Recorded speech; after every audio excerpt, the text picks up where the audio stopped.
Hey, comic book collectors, this is Dave with Spinner Rack Studios, and welcome to my channel. Hope you guys are doing well. And today we're going to take a kind of an in-depth look at this picture in front of you. This is by Alex Ross. You probably recognized it.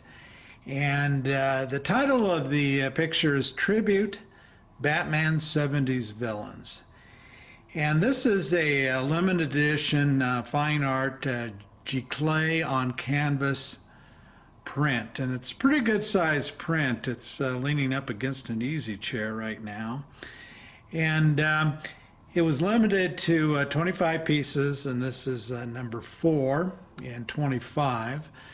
But anyway, like I said, it's by Alex Ross, who needs no introduction, I'm sure, but nonetheless, I'm going to do a small introduction if you don't mind.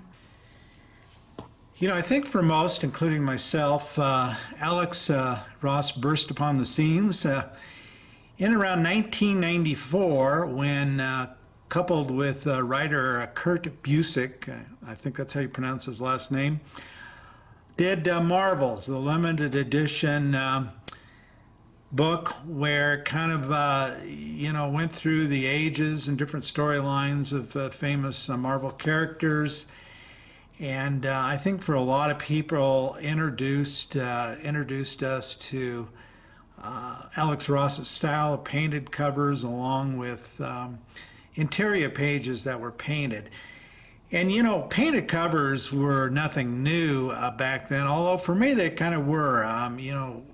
Giclee did a number of painted covers, but I'll be honest, at that time, when this 1994, when this came out, I really wasn't familiar with the Giclee books, and so I think Alex Ross was kind of my introduction to more formal fine art painting in connection with storytelling through comic books.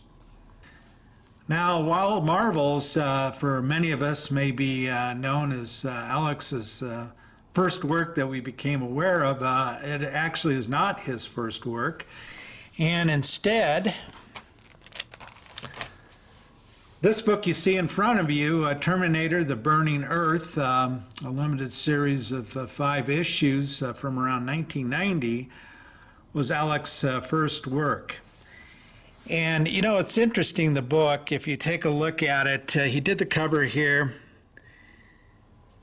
and I don't really see much Alex Ross in the cover at all for myself. Maybe you do. But when you open the book up, it's set in that post-apocalyptic period that the Terminator is set in. So the coloration is kind of dark. It's kind of that post-nuclear war scenery that this book is, or that series, I should say, is famous for. And I think you can kind of see a bit of Alex Ross in the page work here. But still, I'm not sure, if I didn't know that this had been done by Alex Ross, I'm not sure that, quite frankly, I would have known that it was by Alex. I might have said, oh, it looks kind of like Alex Ross. But he certainly has changed over the years.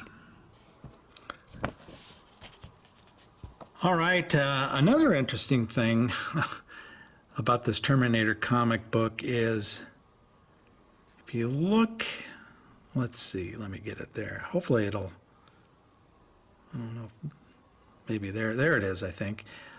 Signed Alexander, not Alex Ross like you usually would see. And interestingly, when you go to the credits there, it shows him listed as Alexander Ross. So at some point in time, he switched over from Alexander to Alex Ross. And by the way, I noticed online his actual real name is Nelson Alexander Ross. So Alexander is his middle name. Now, moving back to this limited edition Giclee print, You know, Alex is, of course, known as for his style of kind of realism.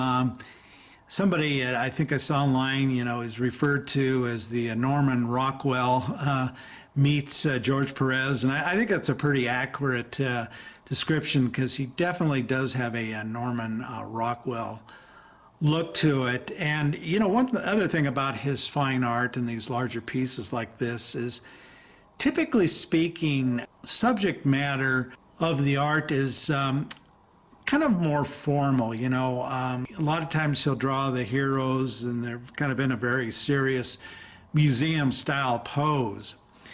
But this particular piece is a bit different. It's a bit more whimsical, and obviously the styling here is based on the 1970s rather than Alex's more typical look.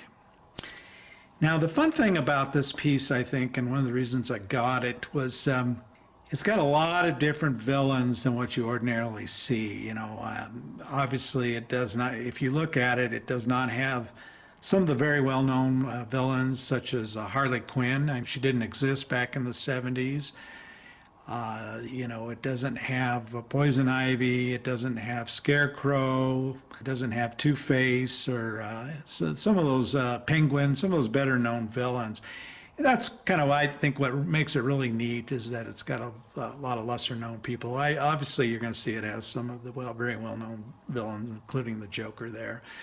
But let me kind of rattle off quickly all the villains it has, and then we'll do a close-up and see if you can, how many of you recognize. So first of all, starting off, it does have Ra's al Ghul, and you can kind of see him towards the very top of the print there, kind of in the background, a large head, menacing headshot there. But along with Ra's al Ghul, it has Devil Dare, Moon of the Wolf, the Dodo Man, Deadshot, Maxi Zeus, the Judge, Death's Head, a vampire by the name of Gustav de Cobra, the Crime Exchange President, Skulldugger, Death Mask, Dr. Phosphorus, Captain Stinagre, Hugo Strange, of course, he's a well-known villain, Clayface 3, Catwoman, of course, well-known, the Blackout Gang, Joker, the Calculator, Firebug, the Gold Coin Killer, Moloch or Moloch, not sure how to pronounce that, the Ringer, the Killer Doll, the Mammaloy Priestess, the Spook, Sterling Silversmith, Talia, the Ten-Eyed Man, Man-Bat, and Black Spider. So a very large list of villains, and I'll be honest, a good many of them who I really hadn't known or had no recollection of. But anyway, let's go in here and kind of maybe take a closer look and see how many characters you recognize.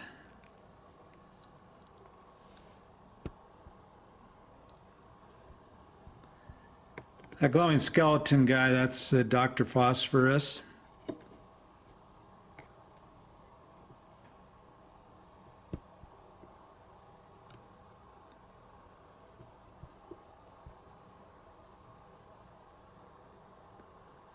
And of course, there in the corner is Hugo Strange, Catwoman,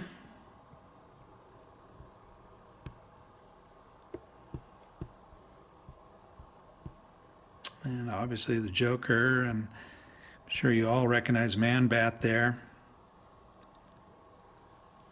The guy swinging in looking like Spider-Man is actually the Black Spider. Oh, and by the way, that kind of the motorcycle is Devil Dare, kind of a takeoff of Evel Knievel, I believe.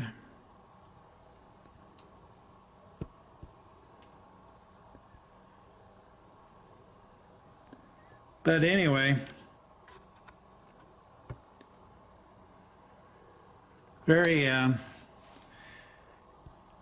Very cool piece, you know, like I said, with some of the minor villains from the 70's.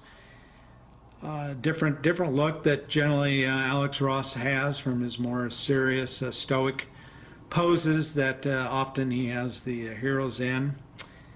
But piece, a very large piece, as I said. I don't have the dimensions in front of me, but as you probably have seen in some of my room tours, I really like the Giclee on canvas look. You know, kind of has that oil painting look to it on a canvas. But yeah, so there it is. Tribute Batman 70's Villains by Alex Ross. And let me know in the comments below how many of those characters did you know or were able to identify? I have to admit there weren't a lot that I could identify, but let me know. I think you have to be quite a Batman aficionado to have identified all of them. Well, anyway, like I said, hope you guys are doing well and take care.